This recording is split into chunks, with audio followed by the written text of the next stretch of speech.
Okay, excuse me for being sweaty. I'm kind of in a hurry on this one, but I actually just got home and I just purchased a new trailer. Well, new to me trailer. And the main reason was because I was going to rent a U-Haul to take the 1957 MG Magnette to get media blasted and epoxy primed. Now, this is kind of your first introduction to this car. So real quick, it is a 1957 MG Magnette. It's a four-door, very small car with all the right body lines in my personal opinion, and I'm building it in a very specific style. I'm going old school custom, chop top, slammed on the ground with bags. It's going to get an EFI converted Chevy 250 with a standard GM 3-speed, you know, like a Muncie 318. But yeah, the car you can see is obviously a bit rough on the surface. It's got lots of surface rust. I bought this car from a father and son who kind of restore European cars as like a hobby, and they ended up with this one in a kind of bulk buy deal, and they just didn't want to do anything with it. It was a little bit too far gone for them, and who cares about these cars? If you've heard of one, good for you, because before I found this on Facebook Marketplace, I had no idea what it was, and then actually I ended up finding them in my little books, just flipping through one of them, which I'll try and find and show you guys at some point. But enough of the rambling. I have to make a quick rod to go in between the hubs or the spindles, so that way I can keep the wheels straight. I don't have the rack in the car right now. I want to get the rear of this car bagged, and then once the rear of this car is bagged, I'll lay it on the floor, put the engine in, and then I feel like once the engine's where it's gonna be, I can put the rack in the car. So, since I don't have the rack in the car, I have to do something like this to get the car to kind of just stay straight so I can get it on the trailer. Anyway, real quick overview of what I've kind of done to the car already. I've cut a lot of the rear of the car out to start the rear suspension. I have braced the car since basically there are no floors in it. Well, there are, but they're basically Swiss cheese. And I've taken the front end off the car, the trunk off the car. Basically just kind of been taking pieces off of it and cleaning it out because it was a disaster when I first got it. And then I actually did most of the front bag setup on this car. I cut all the brackets. All the brackets are designed and cut by me on the plasma. And this was all hacked up and put back together. Just so you guys know, this upper control arm is factory 57 MG Magnette. Now, the lower control arm, the hub, and the disc brake setup is from a 1975 MGB. I did that because, number one, I had access to a cheap donor car for all the suspension. So even the rear end out of that car, I stole out of it, and that is going to go in the rear of this car. And then number two, the track width of both cars was really close. I think within an inch. So it just made sense. I had access to the car. I bought it. It was super cheap. I actually ended up making some pretty good money parting it out afterwards. And now it's got lower A-arms, disc brakes in the front, which it had drum brakes before. And number one is, like I said, this is a 57 MG Magnette. Try buying parts for it. It's pretty difficult. You can buy some stuff from overseas and have it shipped in, but they don't really have everything, obviously. I don't think this car was a super popular car by any means. But other than that, I love the car. I love the shape of the car. I'll kind of get some shots of it when it's on the trailer so you guys can get a better look at it. But I think this is going to be a killer project. And I've decided, like I said at the beginning of this video, I'm bringing it. Sorry, I'm sweating into my eyeballs. I'm bringing the car to get media blasted and then epoxy primed. This is going to be a big step because it'll kind of show me some of the stuff I already know is there. So there's some damage at the bottom of the doors. The shell is pretty pitted in some areas. I don't think it's going to burn through from the media blast, but you never know. And if it does, you know, I'm going to correct a lot of that stuff with the chop, you know, with new sail panels and everything. I'll be able to correct some of it. But yeah, so I mean, it's just going to be really good to get this car blasted, and I feel like it's going to be a big motivator to get it here in the garage and really start knocking away some of the fabrication stuff.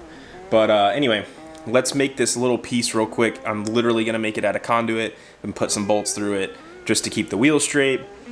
And then I got to pull it up to the top of my gigantic mountain of a driveway, pull it into the street, chock the wheels, hook the trailer back up, bring the trailer over, hook the winch to the car, pull the car on the trailer, strap the car down. Then I should be good.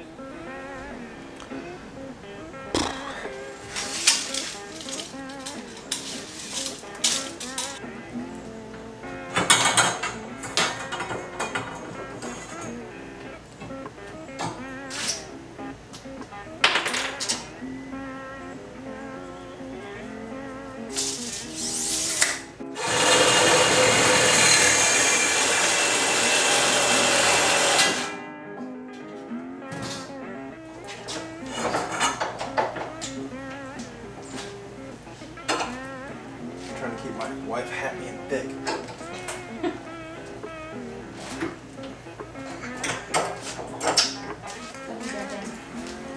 Love you guys.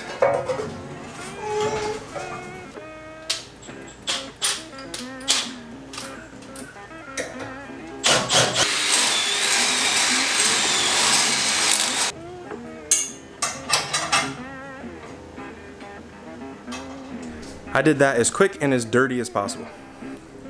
Dirty as possible. The worst thing I've ever done. But hey, it works. It's gonna keep the wheels nice and straight, so that's all that matters, right? That is all that matters. Okay, so now to play a little bit of musical cars, I gotta chain the truck to the Magnette and pull it up, and hopefully I don't kill anything or anyone or destroy the Rambler in the process, because you can see that's parked up there. We'll see what happens.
Well, that was probably one of the more sketchy things I have ever done.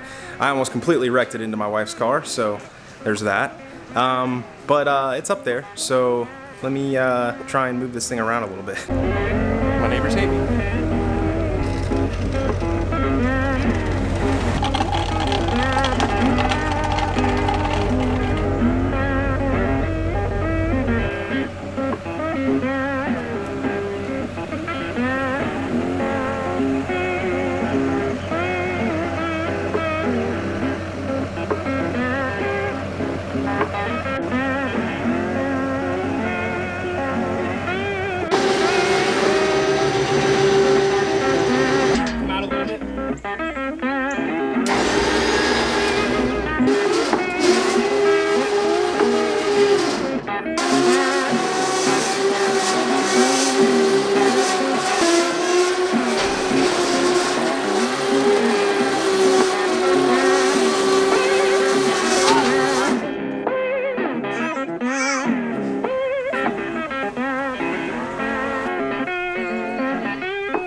Okay, I kind of forgot to shoot an outro for this video, but anyway, that was kind of the quick overview of the car. Again, 1957 MG Magnette, traditional custom, EFI swap 250.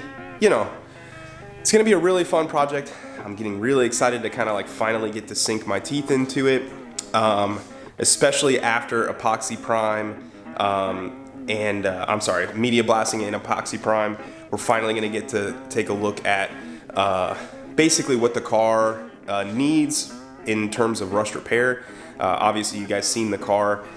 It was covered in surface rust, pitted shell. It's a British car, surprise, surprise. But the media blast is definitely gonna show us what we have to work with. I already know that I have to replace the rockers on it. They're completely rotted out, worst part of the car besides the floor. But when I bought the car, somebody bought replacement rockers from Europe. Yeah, so they bought new rockers that came with the car. There's also, I think, a trunk pan that came with it, but we're probably gonna make our own anyway because of the bag setup. So I don't really have a choice but to make my own. So the rockers are the worst part, so that's definitely gonna get cut out. The new rockers are gonna get welded in. The car needs all new floors, which is fine anyway, because I got to cut the transmission tunnel out, the firewall out to fit the engine, so that's not a big deal. We're going to make all new floors, all new trunk pan, and then obviously we're going to fix a lot of the body issues on the roof when we do the chop. So anyway, I'm just excited to finally get it epoxy primed, media blasted and epoxy primed. Because it's kind of like a clean slate, and we really get to take a look at what the car has to offer and what the car needs. So it's just going to be like a lot of fun to finally roll that car in here once it's one color of epoxy prime. I apologize, I'm sick, so I sound a little bit crazy, but I just wanted to film this quick outro, kind of overview the car again. I know that I already did, but yeah, anyway. Love you guys, like, subscribe, you guys know what to do. All the stuff is down in the description, the Instagram, the website, everything's down there, at Kennedy Performance Fab on Instagram, at FrankieK__ on Instagram for my one directly. You can find my business website at kennedyperformancefab.com. Yeah, so anyway, we'll catch you guys on the next one. I've got some cool stuff planned while we're waiting for the car to come back. We also kind of got another, not my project, but somebody else's project that we're gonna film picking it up. But anyway, we'll catch you guys on the next one. See you guys later. Peace out. Love ya. Bye. Blah, blah, blah, blah. Eat fresh. See you later.